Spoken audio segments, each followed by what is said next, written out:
చేసేది చెప్పాలి 100% పాపం. అప్పుడే ఒకసారి తిట్టినా, అందరి ముందు లొకేషన్ తిట్టినా కానీ పాపం భరించింది. దాదాపు 60-70 మంది ఉంటారు లొకేషన్లో. ఒక ఆర్టిస్ట్ని ఆ విధంగా అరవకూడదు, ఎందుకంటే ఆ సీన్ కోసం అరిసాను అంతే కానీ పాపం మంచి పర్ఫార్మెన్స్. ఆ సీన్కి అంటే అరిస్తే ఆ ఫీల్ వస్తుంది. అట్లే కదా అంటే అదే అడిగాను నేను సార్. ఏం సార్ మీరు చెప్తే నేను ఇస్తాను అది టైం అయిపోతుంది, వర్షం వచ్చేస్తా ఉంది. రేపు ఆ లొకేషన్ లేదు మళ్ళీ అక్కడ, ఆ హాస్పిటల్ అందులో అది. ఓకే.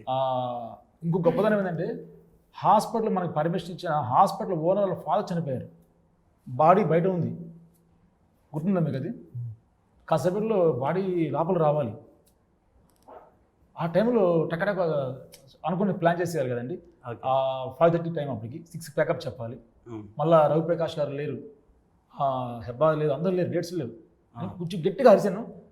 ఆడ నేనేది నిజంగా అరిశాను అని ఫీల్ అయిపోయారు. నేను ఏమైతే రావాలనుకున్నా ఆ ఎమోషన్ ఫేస్లో వచ్చేసి క్యాచ్ చేస్తాను, అయిపోయింది. సో సీన్ అయిపోయిన తర్వాత మరి ఎలా చెప్తున్నారు ఎందుకు సార్ నేను చెప్తే చేస్తున్నాను. ఓకే, అలా రియాక్షన్ కావాలేమో. It's okay, fine. Okay, right, super అండి. మొత్తానికి అంటే ఆర్టిస్ట్ ఉండాల్సిన లక్షణం లేదు, ఇలాంటివన్నీ తీసుకొని ముందుకు వెళ్ళగలిగితేనే ఆర్టిస్ట్. ఎందుకంటే ఆర్టిస్ట్కి చాలా కష్టాలు ఉంటాయి. సో ఆర్టిస్ట్ పాపం మగపిల్లలు కూడా ఆర్టిస్టులను చొక్కా ఇవ్వమంటే ఇప్పించాలి అందరి ముందు, మనం పడుకోమంటే పడుకోవాలి. మనం పడుకుంటాం, ఇక్కడ ఉన్నాం, షర్ట్ ఇప్పమంటే ఇప్పలేం కదండి. That is the greatest of actors, we salute them. Muralimohan గారు ఒక ఇంటర్వ్యూలో చెప్పారు, ఆయన వచ్చిన ఫస్ట్లో అంటే ఒక సినిమాకి 300 రూపీస్ ఆయనకి ఇచ్చారంట, పేమెంట్ ఇచ్చారంట. ఫస్ట్ సీన్ ఏదో రోడ్డు పడుకోవాలంట, షర్ట్ ఇప్పేయాలంట, మంచి ఎండ, ఇవి కాలిపోతుందంట పాపం ఆయనకి. మధ్యలో లేస్తే అరుస్తారు. ఫస్ట్ సినిమా అంట, ఫస్ట్ సెకండ్ సినిమా అంట ఆయన పాపం ఆయనకి. ఆ కాలిపోయింది భరించి అట్టగా నేల మీద మురళీమోహన్ గారు 300 రూపాయల కోసం పడుకున్నాను ఆయన ఒక ఇంటర్వ్యూ చెప్పారు ఆయన. ఆర్టిస్టుల లైఫ్ అలా ఉంటుందండి. ఆడపిల్లలు కూడా అందరం హగ్ చేసుకోవాలి, ముద్దు పెట్టాలి, కొంచెం రొమాంటిక్ సీన్స్ ఉంటాయి అంటే కూడా ఇట్ ఈస్ వెరీ డిఫికల్ట్. అనుకుంటూ ఆర్టిస్టులను మనం great, salute to artist. Right.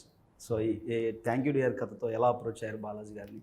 Balaji గారు అంటే పరిచయం ఎలా? బాగా ఆయన నాకు బ్రదర్ లాగా, మాకు 10 years నుంచి 15 years ట్రావెల్ ఉంది మాకు. ఓకే.